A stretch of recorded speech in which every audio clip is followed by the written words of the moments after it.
as you came into this experience and as you call us forth to help clarify some things, we want you to understand why it is that you stand often in a similar place for a long period of time in relationships to things that you want or in relationships to things that you don't want. We want you to understand that your attention to a subject is a practicing of a vibration of it, and that when you give your attention to something for just a little while, and then you return to that again and again and again, as you continue to think a thought, wanted or unwanted, about something or someone or about yourself, you develop beliefs. A belief is only a thought that you continue to think that represent a very strong part of your point of attraction that you just can't get around. In other words, the universe is delivering to you all day, every day, evidence of what you think. Well, now many would say, well, then that's good, because what I believe is true. In the early days when Esther began receiving us, she was very excited about the idea of now being able to sort out what was true and what was not true. And we said to her, Esther, it would be better if you would realize that when you believe something, whether it is wanted or not, it's only a practice thought that will keep proving itself to you. So the proof is because of the attention to it, not because there's some greater consciousness or greater good who is in agreement with this. There are all kinds of things that are true that you do not want to live and don't need to live. But your attention to these things that you pronounce as truth and therefore worthy of my undivided attention holds you in holding patterns that you need not be in. So the way it works is, when you have a personal experience and you identify that you do not want something, you emanate a vibration about what you do want, even if you are not clear enough to say it in words. And we've been calling that step one of the creative process, because when you know what you don't want, you know what you do want, and in knowing what you do want, you are literally asking for the improvement, asking for what you do want. And when you ask, it is always given immediately, because the non-physical part of you, what you call source or God, is focused with you upon what you are asking for. So there is a huge vibrational influx of attention to your newfound desire. And the point of attraction of that newfound desire really gets goosed up in a powerful way once you have consciously identified that you want something. So then what happens? That's the part that we were talking to you about just a minute ago. So now you've got this desire that law of attraction is responding to in a very powerful way. And the source within you is standing there with that new desire. The question is, what are you doing with your thoughts moment by moment, conversation by conversation? What are you doing with your thoughts? Are you in tune with your desire, or are you, like so many people, still justifying why you want the desire by pointing out to yourself what's wrong with not having it? Which are you tuning to? Are you tuning to the more money you're asking for, or are you tuning to the not enough money that has caused you to ask? And you can tell by the way you feel which end of that stick. You see, every subject is really two subjects, and you are often vibrationally contrary to what you really want without even knowing you're doing it. But as you begin to pay more and more attention to how you feel, then you can tell more often whether you are a vibrational match in this moment to your desire, or whether you are a vibrational match to your belief about this desire. And they're often very far apart. So the whole point of our interacting with you is not about step one or step two, because step one, you can't stop it from happening. You cannot stop from asking. And step two is, you can't keep source from answering. In other words, those steps are already taken care of. But step three is your work. Step three is to listen to the subtleties of the emotions within you, so that you can gradually guide yourself to more and more thoughts about what you do want, so that your desires begin to feel good to you. Remember how good a desire felt when you were little, before others convinced you that you were selfish, or that you shouldn't have it, or that you couldn't have it, or that you weren't going to have it. wanting something in that open, fresh air of free-flowing energy, where the energy that creates worlds is flowing through you, is the most delicious form of life experience. To have carved out from your life experience clarity within yourself about what you want, and then to tune yourself to the frequency of that desire so that there's no resistance within you, is the best feeling state of being that exists. You call it joy or exhilaration, happiness. We call it satisfaction. You call it clarity. We call it satisfaction. You call it happiness. We call it satisfaction. You call it joy and appreciation and love, and we call it satisfaction, satisfaction, satisfaction. Because when you tune yourself to who you are so that you are not affecting any contradiction within you, when you stop that resistance and just allow all that you are to flow toward that which you're asking for, that's the satisfaction of life that you came to live. Often you say, I came to be of value to others, and we say, we know you came for that satisfaction. I came to uplift others, we know you came for that satisfaction. I came to help others, yes, for that satisfaction. Sometimes we are accused of teaching you selfishness, and we say, it's true, we do.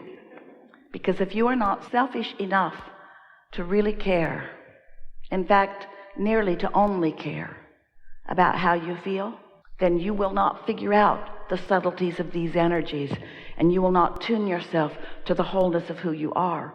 And you will, by default, not meaning to, you will practice a lot of vibrational resistance, and you will work against yourself day after day. Imagine that you are a train on a very flat plot of ground, and that life shows you that you want something, and that's like putting a strong engine going in the direction of your desire.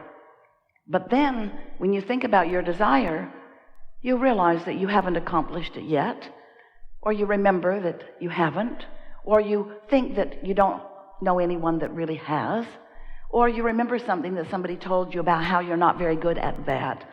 And then you put an engine equal in power going in the other direction.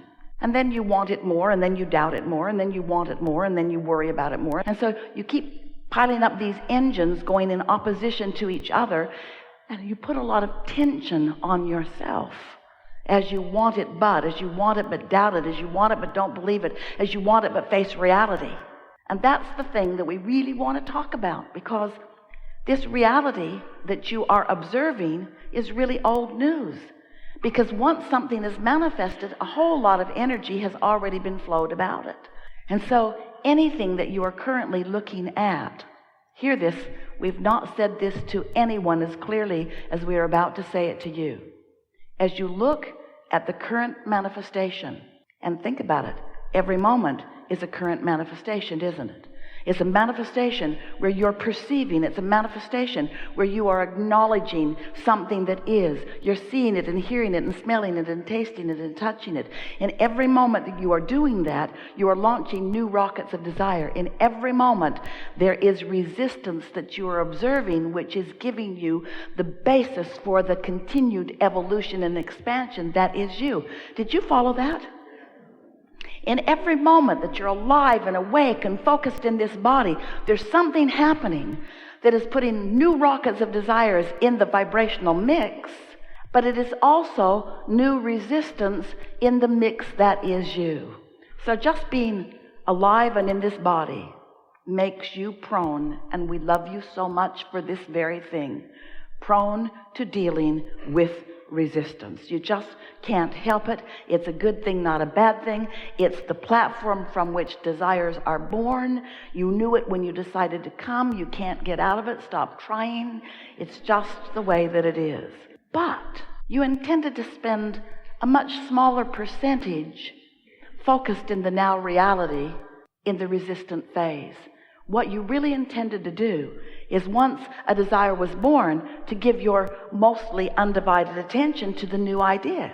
Because you knew that this forward vibration is really where it is at. In fact, it's so much where it is at that We wrote a book about it. We called it The Vortex, this vibrational reality where you've launched all of these rockets and there is a very valid, very vivid, very real vibrational reality that is the beginning of what will be your manifested reality.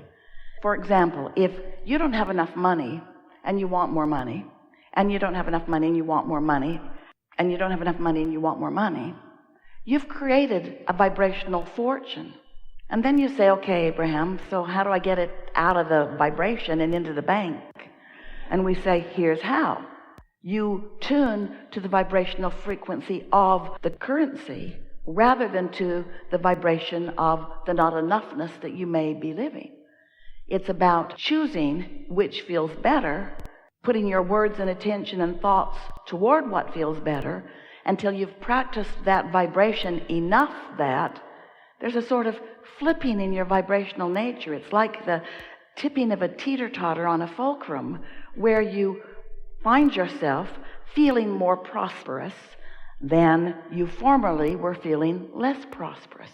And when that feeling shifts within you, you can know that your point of attraction has too. And then the manifestations that you begin walking into have more of the things that you want. Have you ever wondered how it is that things get here? There's no pipelines trucking them in, no spaceships zooming in and dropping off new contraptions. There's consciousness, and there's attention to subjects. And we've been saying to you for a long time that if this time-space reality has the wherewithal to inspire a desire within you, that it has the wherewithal to deliver the complete goods, which means if this time-space reality can bring a question to you, it has the ability to bring the answer. And the answer is such a satisfying manifestation. If this time-space reality has the wherewithal to present a problem to you or a lack to you or a need to you, it has the capacity to bring you the solution. But you've got to find a way to tune to the solution, and you cannot tune to the solution while you're still tuned to the problem. And that really is what we want to talk about mostly today. How is it that this vibrational reality that is vivid, we know you cannot see it, but you can sense it. But as we said earlier, it is subtle. You have to tune yourself to understand the subtleties of it. But once you hone in on it, then you will have control of your turning thoughts to things. Because these vibrations will turn to thoughts, and these thoughts will turn to things, and these things will be your new manifestation. It's always been that way. It will always be that way. Most people do not understand that, and therefore most people just keep objectively observing the pros and the cons and the pluses and the minuses of what is, never having any real understanding that they are creating reality all the time. Creating a reality that for the most part they are very slow to tune into and therefore are very slow to personally realize. We want you to feel and to utilize deliberately the leverage of alignment. We want you to understand how it is that thoughts turn to things. We want you to be in the receiving mode so that you can be the receiver of the vibration and be right there consciously aware when the vibration bursts into an idea in your mind and you understood that you were standing in an attitude of non-resistance, and therefore you were in the receiving mode, and therefore what you were asking for that's been being delivered to you by your inner being and by this vortex and by law of attraction that you haven't been hearing because you haven't been on the vibrational frequency, but now you have quieted your mind and you've meditated and you've stopped resistance, and now you're in that pure place, and now you receive the idea. Ugh. Deliberate creation. That's what you've come to live, you see. So we said to you, you are the creator of your own reality. And at first you said good, and then you said, oh. And the more you got to know about law of attraction, the more you worried about things you said. You said, try to suck that back before law of attraction gets hold of that. But you can't suck it back once you've offered it vibrationally. You have to just keep tuning yourself to the vibrational frequency of what you want. And it is not a difficult thing once you begin to understand your emotions.